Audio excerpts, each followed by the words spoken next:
Okay Patel, ಮತ್ತೆ ನಿಮ್ಮನ್ನ ಸಂಪರ್ಕಿಸ್ತೀನಿ, ಲೈನಲ್ಲಿರಿ ನೀವು. ಈಗಾಗಲೇ ಇನ್ನೂ ಒಂದು ಅಂಶವನ್ನು ನಾವು ಗಮನಿಸಬೇಕು. ಶಿವಕುಮಾರ್ ಆಯ್ಕೆಗೂ ಮುನ್ನ ನಡೆದಂತಹ ಬೆಳವಣಿಗೆಗಳು ಯಾವ ಕಾರಣಕ್ಕಾಗಿದ್ದು ಅಂತ ಹೇಳಿದರೆ, ರಾಜೀನಾಮೆಯನ್ನು ಪ್ರಸ್ತಾಪಿಸಿ ಸಿದ್ದರಾಮಯ್ಯನವರು ಆ ಸಭೆಯಿಂದ ಹೊರ ನಡೀತಾರೆ. ಅಲ್ಲಿ ಮುಂದಿನ ಆಯ್ಕೆ ಹೈಕಮಾಂಡ್ಗೆ ಬಿಟ್ಟಿದ್ದು ಅಂತ ಹೇಳಿ ಸಿದ್ದರಾಮಯ್ಯನವರು ಹೇಳ್ತಾರೆ. ಯಾಕಂದರೆ ಅವರು ರಾಜೀನಾಮೆಯನ್ನ ಅಂಗೀಕಾರದ ಪ್ರಕ್ರಿಯೆಗಳು ನಡೀತವೆ. ಕೂಡಲೇ ಪ್ರತ್ಯೇಕ ಕೊಠಡಿಯಲ್ಲಿ ದಿಲ್ಲಿ ನಾಯಕರೊಂದಿಗೆ ಅವರು ಚರ್ಚೆಯನ್ನು ಕೂಡ ನಡೆಸ್ತಾರೆ. ಅಂದರೆ ಈ ತೀರ್ಮಾನಗಳು ಆಗಿದ್ದಾವೆ, ಸದ್ಯದ ಹಂತಕ್ಕೆ ಈ ತೀರ್ಮಾನ ಅಂತ. ಬ್ರೇಕ್ ಬಳಿಕ ಸ್ವತಃ ಡಿ.ಕೆ. ಶಿವಕುಮಾರ್ ಅವರ ಹೆಸರನ್ನ ಸಿದ್ದರಾಮಯ್ಯನವರೇ ಪ್ರಸ್ತಾಪ ಮಾಡ್ತಾರೆ. ಅಂದರೆ ಇದೆಲ್ಲವೂ ಕೂಡ ಒಂದು ಪ್ರಕ್ರಿಯೆಯ ಭಾಗವಾಗಿ ನಡೆಯುತ್ತೆ. ಶಿವಕುಮಾರ್ ಅವರ ಆಯ್ಕೆಗೂ ಮುಂಚಿತವಾಗಿ ಏನಕ್ಕೆ ಸಡನ್ ಆಗಿ ಸಿದ್ದರಾಮಯ್ಯನವರು ಆ ಸಭೆಯಿಂದ ಹೊರಗಡೆ ಬಂದರು ಅಂತ ಹೇಳಿದ್ರೆ, ಅವರು ಮೊದಲಿಗೆ ಶಾಸಕಾಂಗ ಪಕ್ಷದ ನಾಯಕ ಸ್ಥಾನಕ್ಕೆ ರಾಜೀನಾಮೆಯನ್ನು ಸಲ್ಲಿಸ್ತಾರೆ. ಆ ರಾಜೀನಾಮೆಯನ್ನು ಸಲ್ಲಿಸಿದ ನಂತರ ಆ ರಾಜೀನಾಮೆಯ ಅಂಗೀಕಾರವನ್ನ ಅದೇ ಶಾಸಕಾಂಗ ಪಕ್ಷದ ಸಭೆಯಲ್ಲಿ ಅಂಗೀಕಾರ ಮಾಡಿಕೊಳ್ಳಲಾಗುತ್ತೆ. ಮುಂದಿನ ಆಯ್ಕೆಯನ್ನ ಹೈಕಮಾಂಡ್ ನಿರ್ಧರಿಸುತ್ತೆ ಅಂತ ಹೇಳಿದಾಗ ಹೈಕಮಾಂಡ್ ಜೊತೆಗೆ ಮಾತನಾಡುವಂತಹ ಪ್ರಕ್ರಿಯೆಗಳು ನಡೀತವೆ. ಹೀಗಾಗಿ ಮಧ್ಯದಲ್ಲಿ ಒಂದು ಬ್ರೇಕ್ ಅನ್ನು ಕೊಟ್ಟು ನಂತರ ಸಿದ್ದರಾಮಯ್ಯನವರೇ ಬಂದು ಡಿ.ಕೆ. ಶಿವಕುಮಾರ್ ಅವರ ಹೆಸರನ್ನ ಮುಂದಿನ ಶಾಸಕಾಂಗ ಪಕ್ಷದ ನಾಯಕನಾಗಿ ಪ್ರಸ್ತಾಪವನ್ನ ಮಾಡ್ತಾರೆ. ಅದಾದ ನಂತರ ಅದಕ್ಕೆ ಎಲ್ಲ ಶಾಸಕರುಗಳು ಕೈ ಎತ್ತಿ ಅನುಮೋದನೆಯನ್ನ ಕೊಡ್ತಾರೆ.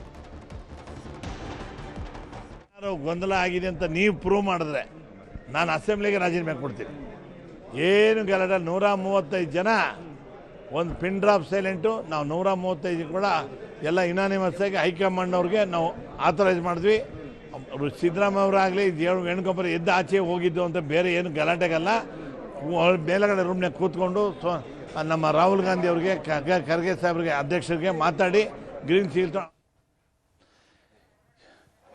ಎಸ್, ಈಗಾಗಲೇ ಲೋಕಭವನಕ್ಕೆ ತೆರಳಿರತಕ್ಕಂತಹ ನಾಯಕರುಗಳು ಅಲ್ಲಿಂದ ಹೊರಗಡೆ ಬರ್ತಾ ಇದ್ದಾರೆ. ಲೋಕಭವನದಲ್ಲಿ ಈಗಾಗಲೇ ಡಿ.ಕೆ. ಶಿವಕುಮಾರ್ ಅವರು ತಾವು ಮುಖ್ಯಮಂತ್ರಿಯಾಗಿ ಪ್ರಮಾಣ ವಚನವನ್ನು ಸ್ವೀಕರಿಸೋದಕ್ಕೆ ಹಕ್ಕನ್ನು ಮಂಡನೆ ಮಾಡಿದ್ದಾರೆ. ಅಧಿಕಾರವನ್ನು ಸ್ವೀಕರಿಸುವಂತಹದರ ಬಗ್ಗೆ ಅವರು ಹಕ್ಕನ್ನು ಪ್ರತಿಪಾದಿಸಿದ್ದಾರೆ. ಅಧಿಕೃತವಾಗಿ ರಾಜ್ಯಪಾಲರಿಗೆ ಈಗ ಕಾಂಗ್ರೆಸ್ ಶಾಸಕಾಂಗ ಪಕ್ಷದ ನೂತನ ನಾಯಕನ ಹೆಸರನ್ನ ನೀಡಲಾಗಿದೆ. ಆ ಪತ್ರವನ್ನು ಕೊಡಲಾಗಿದೆ.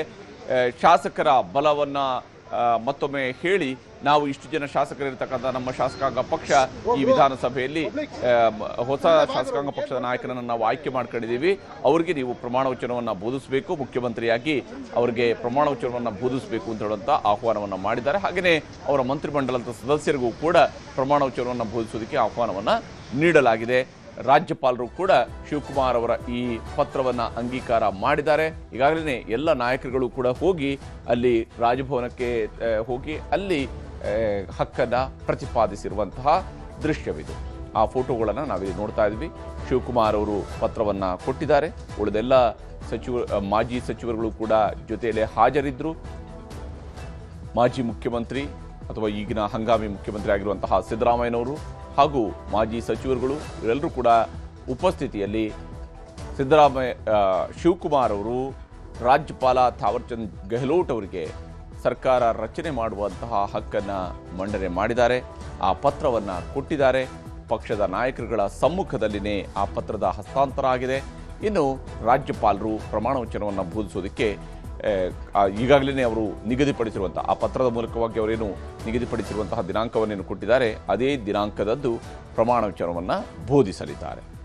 ರಾಜಭವನದಲ್ಲಿ ನಡೆಯುವಂತಹ ಸರಳ ಕಾರ್ಯಕ್ರಮ ರಾಜಭವನದಲ್ಲಿ, ಲೋಕಭವನ ಹೇಳಿ ಕರಿತೀವಿ ಈಗ, ಲೋಕಭವನದಲ್ಲಿ ನಡೆಯುವಂತಹ ಸರಳ ಕಾರ್ಯಕ್ರಮದಲ್ಲಿ ರಾಜ್ಯಪಾಲರು ಪ್ರಮಾಣ ವಚನವನ್ನು ಬೋಧಿಸುತ್ತಾರೆ ಡಿ.ಕೆ. ಶಿವಕುಮಾರ್ ಅವರಿಗೆ.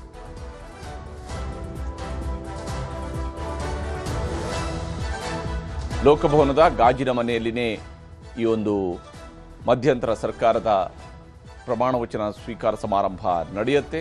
ಶಿವಕುಮಾರ್ ಅವರ ನೇತೃತ್ವದಲ್ಲಿ, ಶಿವಕುಮಾರ್ ಅವರು ಕರ್ನಾಟಕದ ಮುಖ್ಯಮಂತ್ರಿಯಾಗಿ ಅವರ ನೇತೃತ್ವದಲ್ಲಿ ನಡೆಯುವಂತಹ ಸರ್ಕಾರದ ಹಕ್ಕು ಮಂಡನೆಯನ್ನು ಈಗಾಗಲೇ ಮಾಡಲಾಗಿದೆ.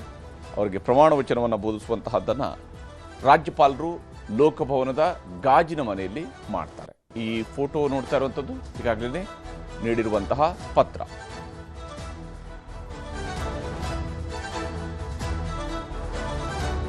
ಇನ್ನು ಇವತ್ತು ಅಲ್ಲಿ ನಾಯಕನ ಆಯ್ಕೆಯ ಸಂದರ್ಭದಲ್ಲಿ ಯಾವ ಕಾರಣಕ್ಕಾಗಿ ಸಿದ್ದರಾಮಯ್ಯನವರು ಒಮ್ಮೆ ಹೊರಗಡೆ ಹೋಗಿ ನಂತರ ಒಳಗೆ ಬಂದರು ಅನ್ನೋದ್ರ ಬಗ್ಗೆ ಚಲುವರಾಯಸ್ವಾಮಿ ಅವರು ಮಾತನಾಡಿದ್ದಾರೆ.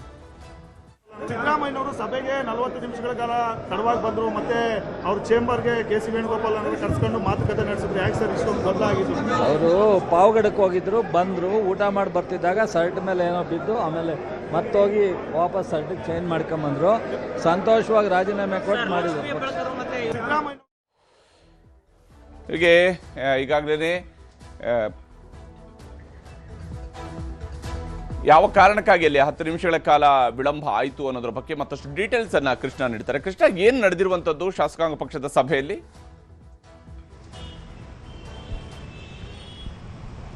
ಹರಿಪ್ರಸಾದ್, ಇವತ್ತಿನ ಕಾಂಗ್ರೆಸ್ ಶಾಸಕಾಂಗ ಪಕ್ಷದ ಸಭೆ ನಡುವೆ ಒಂದು ಇಂಟ್ರೆಸ್ಟಿಂಗ್ ಸಂಗತಿ ನಡೆದಿರುವಂಥದ್ದು. ಇಲ್ಲ ಒಂದು ಕಡೆ ಕಂಡೀಷನ್ ಮಾತುಕತೆ ಏನಾದರೂ ನಡೆಯುತ್ತಾ ಅನ್ನೋ ಚರ್ಚೆ ಕೂಡ ನಡೀತಿತ್ತು.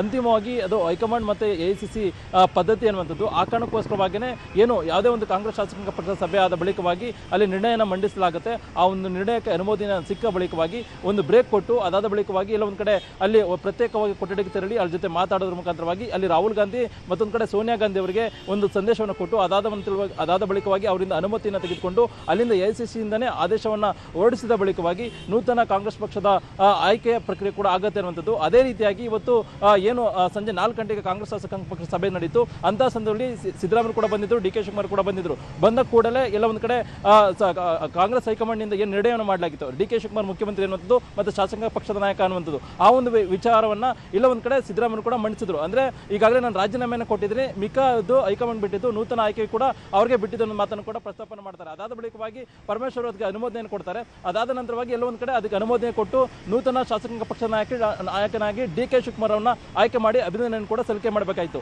ಅದಾದ ಬಳಿಕವಾಗಿ ಬ್ರೇಕ್ ಕೊಟ್ಟು ಶಾಸಕರಿಗೆ ಒಂದು ರೀತಿ ಆ ಒಂದು ನಡೆ ಅಂದ್ರೆ ಸಿದ್ದರಾಮಯ್ಯ, ಸುರ್ಜೇವಾಲಾ, ಕೆ.ಸಿ. ವೇಣುಗೋಪಾಲ್ ಏನಿದ್ರೆ ಆ ಒಂದು ನಡೆ ಏನು ಹೊರಗಡೆ ಇದ್ದಕ್ಕಿದ್ದಂಗೆ ಹೊರಗಡೆ ಬಂದ ಸಂದರ್ಭದಲ್ಲಿ ಕಾಂಗ್ರೆಸ್ ಶಾಸಕರು ಕೂಡ ಆಶ್ಚರ್ಯ ಮಾಡಿತ್ತು. ಯಾಕೆ ಇದ್ದಕ್ಕಿದ್ದಂಗೆ ನಾಯಕರುಗಳು ಹೊರಗಡೆ ಹೋಗ್ತಾ ಇದ್ದಾರೆ ಅನ್ನುವಂಥದ್ದು. ಅದಾದ ಬಳಿಕವಾಗಿ ನೇರವಾಗಿ ವಿಧಾನಸೌಧ ಸಿದ್ದರಾಮಯ್ಯ ಅವರ ಕೊಠಡಿಗೆ ತೆರಳಿ ಅಲ್ಲಿ ಸುರ್ಜೇವಾಲಾ ಮತ್ತೆ ವೇಣುಗೋಪಾಲ್ ಮೂವರ ಜೊತೆ ಕೂಡ ಚರ್ಚೆ ಕೂಡ ಮಾಡಿದ್ರು.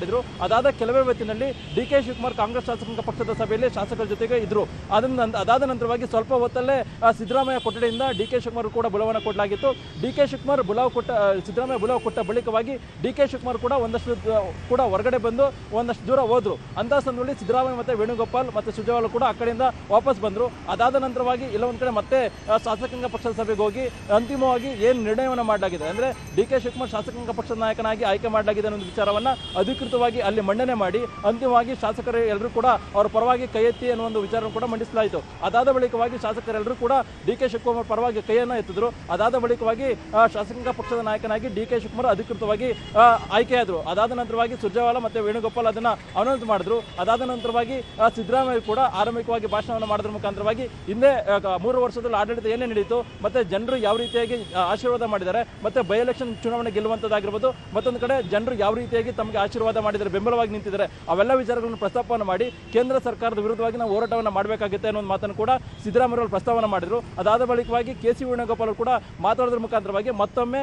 ಸಿದ್ದರಾಮಯ್ಯ ಅವರು ನೀವು ರಾಜ್ಯ ರಾಜಕಾರಣದಿಂದ ರಾಷ್ಟ್ರ ರಾಜಕಾರಣಕ್ಕೆ ಬರಬೇಕು, ರಾಹುಲ್ ಗಾಂಧಿ ಅವರ ಕೈಯನ್ನು ಬಲಪಡಿಸಬೇಕು ಅನ್ನೋ ಮಾತನ್ನು ಕೂಡ ಅಲ್ಲಿ ಸಭೆಯಲ್ಲಿ ಕೂಡ ಹೇಳಿದ್ರು. ಸಭೆಯಲ್ಲಿ ಇದ್ದಂಥ DK ಶಿವಕುಮಾರ್ ಕೂಡ ಒಂದು ರೀತಿ ಹೃದಯಪೂರ್ವಕವಾಗಿ ಎಲ್ಲ ಒಂದು ಕಡೆ CM ಸಿದ್ದರಾಮಯ್ಯರಿಗೆ ಅಭಿನಂದನೆ ಸಲ್ಲಿಕೆ ಮಾಡಿದ್ರು. ಯಾಕಂದ್ರೆ ಇಷ್ಟು ದಿನಗಳ ಕಾಲ ಎಲ್ಲ ಒಂದು ಕಡೆ ಅಧಿಕಾರ ಬಿಡಲ್ಲ ಅನ್ನೋ ಒಂದು ಆತಂಕ DK ಶಿವಕುಮಾರ್ ಇತ್ತು. ಆದ್ರೆ ಈಗ ಸಿದ್ದರಾಮಯ್ಯ ಎಲ್ಲ ಒಂದು ಕಡೆ ಆತ್ಮೀಯವಾಗಿ DK ಶಿವಕುಮಾರ್ಗೆ ಅಧಿಕಾರ ಹಸ್ತಾಂತರ ಒಂದು ಕೆಲಸವನ್ನು ಕೂಡ ಮಾಡಿದರೆ. ಹಾಗಾಗಿ DK ಶಿವಕುಮಾರ್ ಸಿದ್ದರಾಮಯ್ಯಗೆ ಅಭಿನಂದನೆ ಕೂಡ ಸಲ್ಲಿಸಿದ್ರು. ಅದಾದ ಬಳಿಕವಾಗಿ ಸುದ್ದಿಗೋಷ್ಠಿಯನ್ನು ಮಾಡೋದ್ರ ಮುಖಾಂತರವಾಗಿ ಇಲ್ಲ ಒಂದು ಕಡೆ CM ಸಿದ್ದರಾಮಯ್ಯ ಅವರನ್ನ ಅಂದ್ರೆ ನಿರ್ಗಮಿತ CM ಸಿದ್ದರಾಮಯ್ಯ ಅವರನ್ನ ಕೆ.ಸಿ. ವೇಣುಗೋಪಾಲ್ ಅವರು ದೊಡ್ಡ ಮಟ್ಟದಲ್ಲಿ ಕೊಂಡಾಡಿದ್ರು. ಒಂದು ರೀತಿ ಅವರ ಹೃದಯದಲ್ಲೇ ಕಾಂಗ್ರೆಸ್ ಪಕ್ಷ ಇದೆ, ಅವರು ದೊಡ್ಡ ಮಟ್ಟದಲ್ಲಿ ಗೌರವಯುತವಾಗಿ ನಡೆದುಕೊಳ್ತಾರೆ ಬರುವಂತ ದಿನಗಳಲ್ಲಿ ಒಂದು ಮಾತನ್ನು ಹೇಳೋದ್ರ ಮುಖಾಂತರವಾಗಿ ಇಲ್ಲ ಒಂದು ಕಡೆ ಕಾಂಗ್ರೆಸ್ ಶಾಸಕಾಂಗ ಪಕ್ಷದ ನಾಯಕನಾಗಿ ಅಂತಿಮವಾಗಿ DK ಶಿವಕುಮಾರ್ ಆಯ್ಕೆ ಮಾಡಿ ಈಗ ಲೋಕಭವನಕ್ಕೆ ತೆರಳಿರುವಂಥದ್ದು. ಅಂದ್ರೆ ವಿಶೇಷವಾಗಿ ಏನಾದರೂ ಕಂಡೀಷನ್ ಅನ್ನುವಂಥದ್ದು ಅಲ್ಲೇನಾದರೂ ನಡೀತಾ ಅನ್ನುವಂಥ ಚರ್ಚೆ ನಡುವೆ ಅಂದ್ರೆ ಪದ್ಧತಿ AICC ಪದ್ಧತಿ ಪ್ರಕಾರವಾಗಿ ಈ ರೀತಿ ಒಂದು ರೀತಿ ಪ್ರೊಸೀಜರ್ ಇರುತ್ತೆ ಅನ್ನೋ ಒಂದು ಮಾತನ್ನ ಅಂತಿಮವಾಗಿ ಎಲ್ಲ ಒಂದು ಕಡೆ ಹೇಳೋದ್ರ ಮುಖಾಂತರವಾಗಿ ಗೊಂದಲಕ್ಕೆ ತೆರಳುವಂತ ನಿಟ್ಟಿನಲ್ಲಿ ಕೂಡ ನಾಯಕರು ಕೂಡ ಮಾಡಿದ್ರು. ಮತ್ತೊಂದು ಕಡೆ ಕಾಂಗ್ರೆಸ್ನ ಶಾಸಕರು ಕೂಡ ಸಭೆಯಲ್ಲಿದ್ದಂಥ ಶಾಸಕರು ಕೂಡ ಅದೇ ಒಂದು ಪ್ರಸ್ತಾಪ ಮಾಡಿ ಯಾವುದೇ ಒಂದು ಗೊಂದಲಗಳಿಲ್ಲ, ಯಾವುದೇ ಒಂದು ಅಸಮಾಧಾನ ಇಲ್ಲ, ಒಮ್ಮತದ ಅಭ್ಯರ್ಥಿಯಾಗಿ DK ಶಿವಕುಮಾರ್ ಆಯ್ಕೆ ಮಾಡಲಾಗಿದೆ, ಅವ್ರನ್ನ ಬರುವಂತ ದಿನಗಳಲ್ಲಿ ಕೂಡ ಬಲಪಡಿಸುವ ಕೆಲಸವನ್ನ ಅವ್ರ ಬೆಂಬಲವಾಗಿ ನಿಲ್ತೀವಿ ಅನ್ನೋ ಮಾತನ್ನು ಕೂಡ ಕಾಂಗ್ರೆಸ್ ಶಾಸಕರು ಹೇಳಿದ್ರು ಇವತ್ತು. ಹರಿಪ್ರಸಾದ್. ಓಕೆ, ಧನ್ಯವಾದ ಕೃಷ್ಣ ತಮ್ಮೆಲ್ಲ ಅಪ್ಡೇಟ್ಸ್ಗಾಗಿ. ಇದು ಅಂದ್ರೆ ಶಾಸಕಾಂಗ ಪಕ್ಷದ ಸಭೆಯ ಸಂದರ್ಭದಲ್ಲಿ ಏನು ಅರ್ಧದಲ್ಲಿನೇ ಸಿದ್ದರಾಮಯ್ಯನವರು ಒಮ್ಮೆ ಶಾಸಕಾಂಗ ಪಕ್ಷದ ಸಭೆಗೆ ಬರ್ತಾರೆ, ಅಲ್ಲಿಂದ ನಂತರ ಹೊರಗೆ ಹೋಗ್ತಾರೆ, ವಾಪಸ್ ಬಂದು ಮತ್ತೆ ಆಯ್ಕೆ ಪ್ರಕ್ರಿಯೆ ನಡೆಯುತ್ತಲ್ಲ, ಇದು ಯಾವುದೇ ರೀತಿಯ ಭಿನ್ನಮತ ಅಥವಾ ಬೇರೆನ್ಯಾವುದೋ ಕಾರಣಕ್ಕಾಗಿ ಅಲ್ಲ, ಅಥವಾ ಕಡೆ ಮೂಮೆಂಟ್ನಲ್ಲಿ ಬೇರೆನೇನೋ ರಾಜಕೀಯ ತಂತ್ರಗಾರಿಕೆ ಕಾರಣಕ್ಕಾಗಲ್ಲ, ಇದೊಂದು ಪ್ರಕ್ರಿಯೆಯ ಭಾಗವಾಗಿ ನಡೆದಿರುವಂಥದ್ದು. ಶಿವಕುಮಾರ್ ಅವ್ರನ್ನ ಆಯ್ಕೆ ಮಾಡೋದಕ್ಕಿಂತ ಮುಂಚಿತವಾಗಿ ಸಿದ್ದರಾಮಯ್ಯನವರು ಶಾಸಕಾಂಗ ಪಕ್ಷದ ನಾಯಕನ ಸ್ಥಾನಕ್ಕೆ ರಾಜೀನಾಮೆಯನ್ನು ಸಲ್ಲಿಸ್ತಾರೆ. ಅದನ್ನ ಅವರು ಪ್ರಸ್ತಾಪ ಮಾಡ್ತಾರೆ. ಆ ರಾಜೀನಾಮೆಯನ್ನು ಸಲ್ಲಿಸ್ತಾ ಇದ್ದೀನಿ ಅನ್ನುವಂಥ ಪ್ರಸ್ತಾಪವನ್ನು ಮಾಡ್ತಾರೆ. ಅವರ ಪ್ರಸ್ತಾಪವನ್ನು ಡಾಕ್ಟರ್ ಜಿ ಪರಮೇಶ್ವರ್ ಅವರು ಅನುಮೋದಿಸ್ತಾರೆ. ಅವರು ಅನುಮೋದಿಸಿದ ನಂತರ ಸಿದ್ದರಾಮಯ್ಯನವರು ಮುಂದಿನ ಆಯ್ಕೆ ಪ್ರಕ್ರಿಯೆಗಳನ್ನು ಹೈಕಮಾಂಡ್ಗೆ ಬಿಟ್ಟಿದ್ದು ಅಂತ ಹೇಳಿ ಆ ಸಭೆಯಿಂದ ನಿರ್ಗಮಿಸ್ತಾರೆ. ಅಲ್ಲಿಂದ ನಿರ್ಗಮಿಸುವ ವೇಳೆ ಸಿದ್ದರಾಮಯ್ಯನವರ ಜೊತೆಗೆ ಕೆ.ಸಿ. ವೇಣುಗೋಪಾಲ್ ಮತ್ತು ಸುರ್ಜೇವಾಲಾ ಅವರು ಕೂಡ ನಿರ್ಗಮಿಸಿ ಅವರು ಹೋಗ್ತಾರೆ. ಬುಧವಾರ ಸಂಜೆ 4:05 ಡಿ.ಕೆ. ಶಿವಕುಮಾರ್ ಅವರು ಪ್ರಮಾಣ ವಚನವನ್ನು ಸ್ವೀಕರಿಸಲಿದ್ದಾರೆ. ಸರ್ಕಾರ ರಚನೆಗೆ ರಾಜ್ಯಪಾಲರು ಆಹ್ವಾನವನ್ನ ನೀಡಿದ್ದಾರೆ. ಡಿ.ಕೆ. ಶಿವಕುಮಾರ್ ಅವರಿಗೆ ನ್ಯೂಸ್ 18ನಲ್ಲಿ ರಾಜ್ಯಪಾಲರ ಆಹ್ವಾನದ ಪತ್ರವೂ ಕೂಡ ಈಗ ನಮಗೆ ಲಭಿಸಿದೆ. ರಾಜ್ಯ ಸರ್ಕಾರದ ಈಗಾಗಲೇ ಅವರು ಹೇಳಿದ್ದಾರೆ, ನಿಮ್ಮ ಪತ್ರ ನನಗೆ 30 ಮೇ 2026 ತಲುಪಿದೆ. ನೀವು ರಾಜ್ಯ ಸರ್ಕಾರ ರಚನೆಗೆ ನೀವು ನಿಮ್ಮ ಹಕ್ಕನ್ನು ಮಂಡನೆ ಮಾಡಿದ್ದೀರಿ. ಹೀಗಾಗಿ ನಾನು ನಿಮ್ಮನ್ನ ಕರ್ನಾಟಕದ ಮುಖ್ಯಮಂತ್ರಿಯಾಗಿ ಪ್ರಮಾಣ ವಚನವನ್ನು ಸ್ವೀಕರಿಸೋದಕ್ಕೆ ನೀವು ಮತ್ತು ನಿಮ್ಮ ತಂಡದ ಸದಸ್ಯರುಗಳನ್ನು ಆಹ್ವಾನಿಸ್ತಾ ಇದ್ದೀನಿ. ಆ ಪ್ರಮಾಣ ವಚನದ ಸಮಾರಂಭವು 4:05 ಜೂನ್ 3, 2026 4:05 ಲೋಕಭವನದಲ್ಲಿ ನಡೆಯಲಿದೆ. ಲೋಕಭವನದ ಆವರಣದಲ್ಲಿ ನಡೆಯಲಿದೆ ಅಂತ ಈ ಪತ್ರದಲ್ಲಿ ರಾಜ್ಯಪಾಲರು ಈಗಾಗಲೇ ತಯಾರಿ ಮಾಡಿಕೊಂಡಿರುವಂತಹ ಪತ್ರವನ್ನ ಕೊಟ್ಟಿದ್ದಾರೆ ಶಿವಕುಮಾರ್ ಅವರಿಗೆ. ಇದು ಥಾವರ್ ಚಂದ್ ಗೆಹ್ಲೋಟ್ ಅವರು ಸಹಿ ಮಾಡಿರ್ತಕ್ಕಂತಹ ಪತ್ರ. ರಾಜ್ಯಪಾಲರಾಗಿರುವಂತಹ ಥಾವರ್ ಚಂದ್ ಗೆಹ್ಲೋಟ್ ಅವರು ಸಹಿ ಮಾಡಿರುವಂತಹ ಪತ್ರ ಶ್ರೀ ಡಿ.ಕೆ.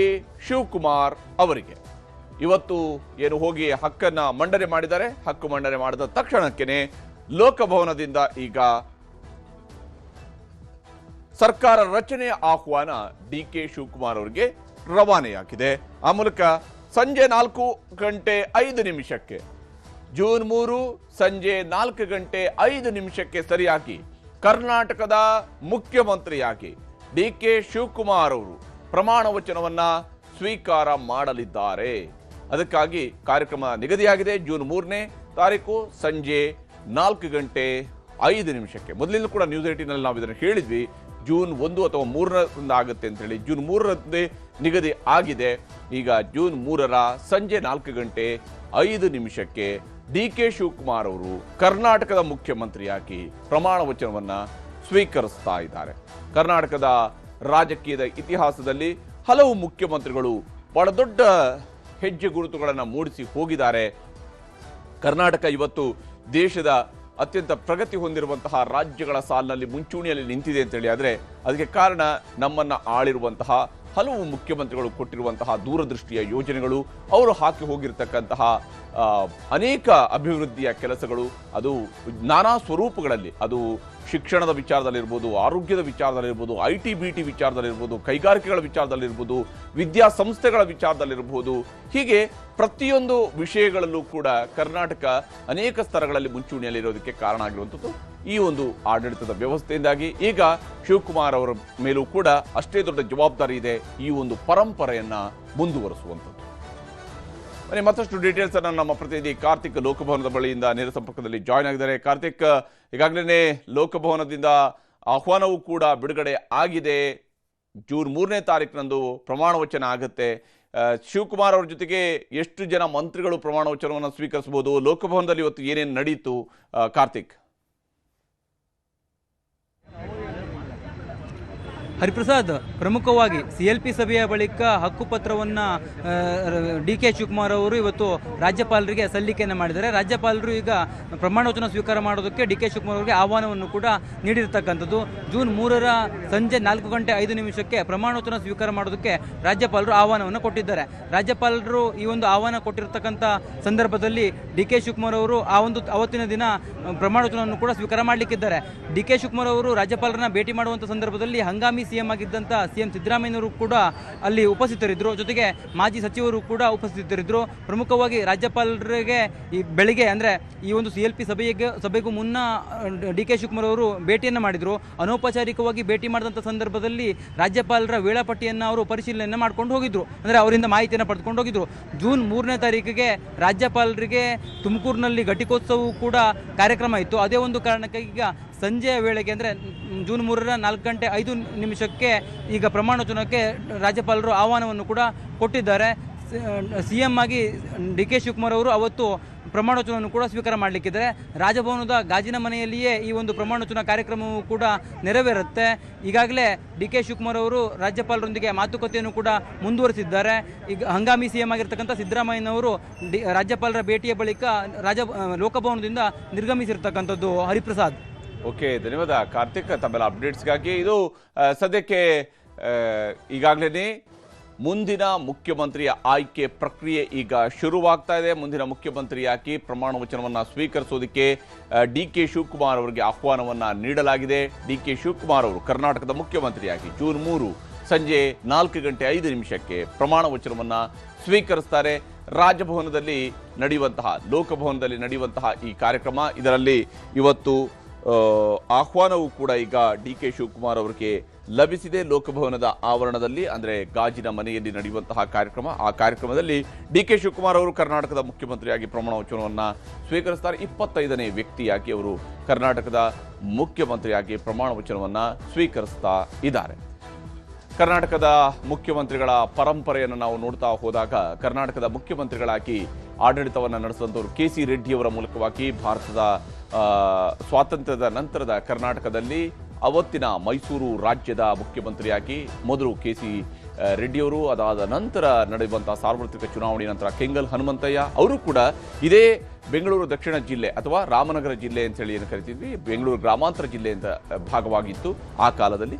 ಆ ಒಂದು ರಾಮನಗರದ ಈಗಿನ ಬೆಂಗಳೂರು ದಕ್ಷಿಣ ಜಿಲ್ಲೆ ಇದೆಯಲ್ಲ ಅದರ ಭಾಗವಾಗಿಯೇ ಇದ್ದಂತಹ ತಾಲೂಕಿನ ಬಂದಂಥವರು ಮೊದಲ ಚುನಾವಣೆಯಲ್ಲಿ ಮೊದಲ ಸಾರ್ವತ್ರಿಕ ಚುನಾವಣೆಯಲ್ಲಿ ಕರ್ನಾಟಕದ ಮುಖ್ಯಮಂತ್ರಿ ಆದಂತಹ ಕೆಂಗಲ್ ಹನುಮಂತಯ್ಯನವರು, ಅದೇ ಜಿಲ್ಲೆಯಿಂದ ಮುಖ್ಯಮಂತ್ರಿ ಆದಂತಹವರ ಸಾಲಿನಲ್ಲಿ ಕೆಂಗಲ್ ಹನುಮಂತಯ್ಯನವರ ನಂತರ ಅದೇ ಜಿಲ್ಲೆಯಿಂದ ಮುಖ್ಯಮಂತ್ರಿ ಆದಂಥವರು ದೇವೇಗೌಡರು, HD ದೇವೇಗೌಡರು 1994ರಲ್ಲಿ ಕರ್ನಾಟಕದ ಮುಖ್ಯಮಂತ್ರಿ ಆಗ್ತಾರೆ. ಆಗ ಅವರು ಶಾಸಕರಾಗಿದ್ದು ರಾಮನಗರ ತಾಲೂಕಿನಿಂದ, ರಾಮನಗರ ಕ್ಷೇತ್ರದಿಂದ. ಮುಂದೆ HD ಕುಮಾರಸ್ವಾಮಿ ಅವರು 2 ಬಾರಿ ಮುಖ್ಯಮಂತ್ರಿ ಆಗ್ತಾರೆ. ಅದರಲ್ಲಿ ಮೊದಲ ಬಾರಿಗೆ ಅವರು ಮುಖ್ಯಮಂತ್ರಿ ಆದಾಗ ಅವರು ರಾಮನಗರದ ಶಾಸಕರಾಗಿರ್ತಾರೆ. 2ನೇ ಬಾರಿ ಕೂಡ ಮುಖ್ಯಮಂತ್ರಿ ಆದಾಗ ಅವರು ರಾಮನಗರ ಮತ್ತು ಚನ್ನಪಟ್ಟಣದ ಶಾಸಕರಾಗಿರ್ತಾರೆ. ಚನ್ನಪಟ್ಟಣವನ್ನು ಉಳಿಸಿಕೊಂಡ ಕಾರಣ ಅವರು ಚನ್ನಪಟ್ಟಣದ ಶಾಸಕರಾಗಿರ್ತಾರೆ. ಈಗ ಅದೇ ಜಿಲ್ಲೆಯ ಮತ್ತೊಂದು ತಾಲೂಕು ಅಂದರೆ ಕನಕಪುರ ತಾಲೂಕು, ಕನಕಪುರ ವಿಧಾನಸಭಾ ಕ್ಷೇತ್ರದ ಸದಸ್ಯರಾಗಿರುವಂತಹ DK ಶಿವಕುಮಾರ್ ಅವರೀಗ ಕರ್ನಾಟಕದ ಮುಖ್ಯಮಂತ್ರಿಯಾಗಿ ಅಧಿಕಾರವನ್ನ ಸ್ವೀಕರಿಸ್ತಾ ಇದ್ದಾರೆ. ಒಕ್ಕಲಿಗ ಸಮುದಾಯದಿಂದ ಮುಖ್ಯಮಂತ್ರಿಗಳಾದಂಥವರಲ್ಲಿ 4 ಮಂದಿ, ಇದೊಂದೇ 4 ಬಾರಿ ಮುಖ್ಯಮಂತ್ರಿ ಆದಂಥವರು ಇದೇ ಜಿಲ್ಲೆಯಿಂದ ಬಂದಂಥವರು. ಈ ಜಿಲ್ಲೆಯಿಂದಲೇ 4 ಮಂದಿ ಮುಖ್ಯಮಂತ್ರಿಗಳಾಗಿದ್ದಾರೆ ಒಕ್ಕಲಿಗ ಸಮುದಾಯದವರು. ಉಳಿದಂತೆ SM ಕೃಷ್ಣ ಅವರು ಮದ್ದೂರಿನವರು, ಸದಾನಂದ ಗೌಡರು ಸುಳ್ಯದವರು, ಹೀಗೆ ಬೇರೆ ಬೇರೆಯವರು ಮುಖ್ಯಮಂತ್ರಿ ಆಗಿರುವಂಥ ಒಕ್ಕಲಿಗ ಸಮುದಾಯದಿಂದ.